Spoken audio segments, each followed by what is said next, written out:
ცენტრის გახსნას იაპონიის ელჩი, ადგილობრივი ხელისუფლება და ერთიანი ნაციონალური მოძრაობის მაჟორიტარობის კანდიდატი დაესწრნენ. ცენტრის ბენეფიციარებმა ურეკში ახლად მოსახლეობა კონცერტით აღნიშნეს. ცენტრის აშენება იაპონიის საელჩომ გურიის შეზღუდული შესაძლებლობების მქონე პირთა ასოციაციის მიერ წარდგენილი პროექტის საფუძველზე მოახდინა.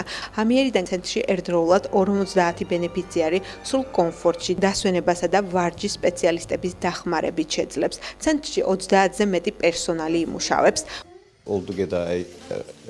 ეს ცენტრი მზად არის მიიღოს და მოემსახუროს შეზღუდული შესაძლებლობების მქონე პირებს და დაეხმაროს მათ სოციალურ რეაბილიტაციაში. ვფიქრობ, ეს არაჩვეულებრივი პროექტია არა მარტო გურიის რეგიონისთვის, არამედ მთელი საქართველოსთვის.